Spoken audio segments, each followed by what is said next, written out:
Hi everyone, this is Karen Hooley from KarenHooley.com, and I'm here today to show you how to do one of my most favorite color changes.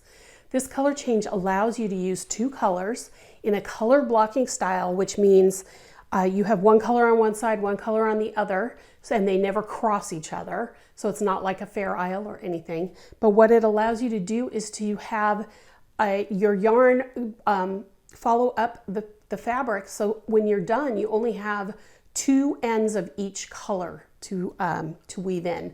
So it's a good way to hide the ends, and I really enjoy doing it this way. I have two patterns that use this color change. The first one is incipient in the book A Garden of Shawls. So if you have done it incipient, you may know how to do this already, but this is the first time I'm doing a video on it. I have an upcoming pattern that I can't name right now, but it will also have this color change in it. So when you purchase that pattern, it'll have a link to this video. So if you're not watching this because of that pattern, you can use this for other things as well. Now, I'm not going to actually do either one of the patterns. I'm just going to show you how this works. And the first thing, it needs to start with a foundation double crochet, or you can do any of the foundation stitches. In both of these patterns, I use a double crochet, so I'm going to do that. In this particular pattern, I'm going to have 4 stitches in one color and then 4 stitches in the other. So I'm starting with the gold, and I already have the first 3 foundation stitches there. So if you look right here, the turning chain that you start with is the first stitch, the second stitch, and the third stitch. So I need to do one more in the gold before I switch colors. And I'm going to do a foundation double, but I'm only going to do the first part of it. So I finish it halfway and leave 2 loops left on the hook. And then I join with the new color, which is blue in this case. And I finish the stitch with the blue. So I have the 4 gold, 1, 2, 3, 4. And I want you to know that the very first stitch you're going to do in the blue might be, or whatever colors you are using, might be a little difficult because of the tails, but it's not hard to get done. So there's the first foundation in blue. Now, if you don't know how to do foundation double crochets, check my videos for the video on a foundation double crochet. That's not part of this video, so I'm not going to explain how to do it at this point, but I'm going to go ahead and finish these blue double crochet foundations. Oops. 3, one more.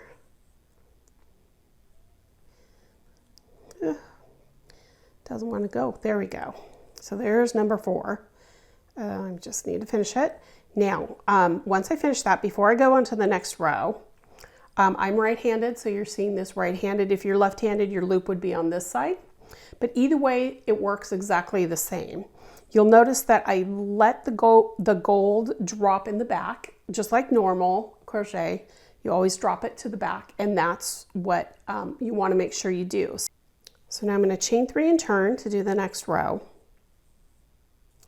And what you'll notice is that when you turn, the working gold yarn is in the front as well as the tail. And now the tail for the blue here, you just want to make sure it's out of the way when you get to working with the yarn. But you want the working yarn of the gold in the front in this case. So I'm going to start doing the first row, or the first stitches of the blue.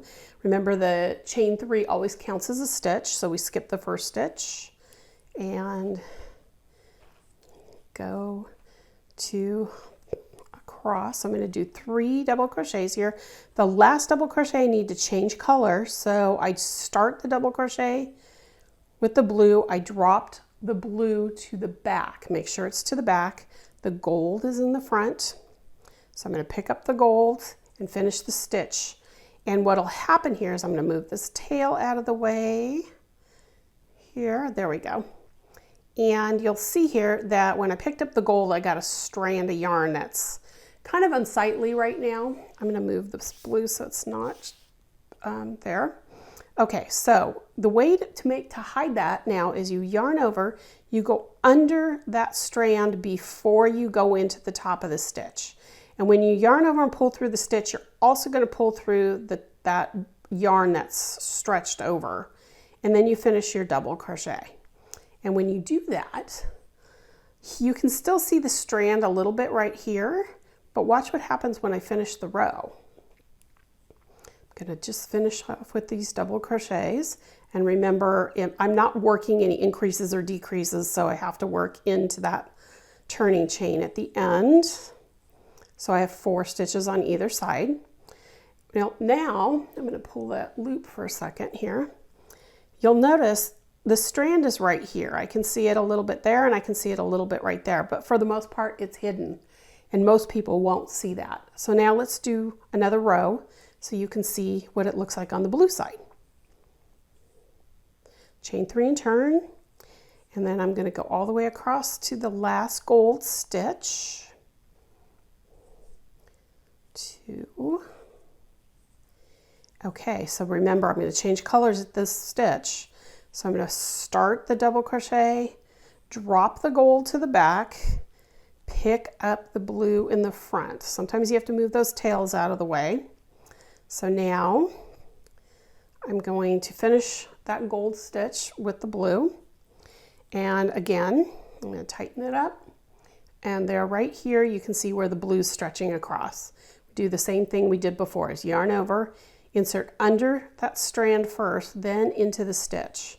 Yarn over, pull up a loop, and then finish the double crochet. Now you can see the blue there. It's a little bit thicker yarn than the gold, so it's going to look a little bit thicker right here for right now, but as I finish the row, it's going to hide itself into the blue again. So there's the last blue. And what will happen too is as you're working, the 2 colors might tangle. So you kind of want to play with your skeins of yarn to untangle things every once in a while so that you're not having trouble switching colors and things like that. So you'll notice you can hardly see where that blue strand is. I'm going to bring it a little closer to the camera. You really can't see it. It's right there and a little bit right there, but you really can't see it. So let's do one more row just to make sure you have it. Now the yarn I'm using is a thick and thin, so here I'm going to have some bulky blue here for my turning chain, and I'm going to turn and I'm going to do one more row. So blue, and then my last blue, I need to change to gold. So there's my last blue. So I drop the blue to the back. Remember, you're always dropping the working color to the back and picking up the new color in the front. So yarn over and pull through. There is that gold strand. Yarn over, under the gold strand, under the stitch, and finish the stitch. And I'm going to finish this row.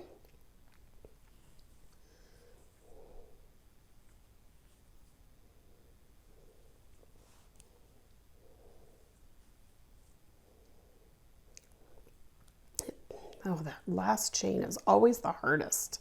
There we go. Okay, so now I'm going to pull up a big loop so we can look at it again. And you'll see, okay, so you've got the blue tail here in the front. That's when you weave it in, no one will know that it's right there in the middle. But there you go. You can't see the strand of gold going up, and on this side you can't see the strand, well, you can see the working yarn, but you can't see the strand of blue going up. So this is a really, really great way to color block. And you just keep continuing with what we just did, just making sure you always drop the working color to the back and pick up the new color from the front. And when you work the first double crochet in the new color, you are always going to go under the strand first before you go into the stitch. So I hope you really enjoyed this video. I hope it helps with other patterns besides mine that do some sort of color blocking like this. It's my favorite way of changing colors. So if you have any trouble with this at all, make sure you can leave a comment at the bottom of this video, or you can go to my website at KarenHooley.com and use my contact form, and I'd be glad to help you out with any problems you might have. Hope you enjoyed this video, and I'll see you next time.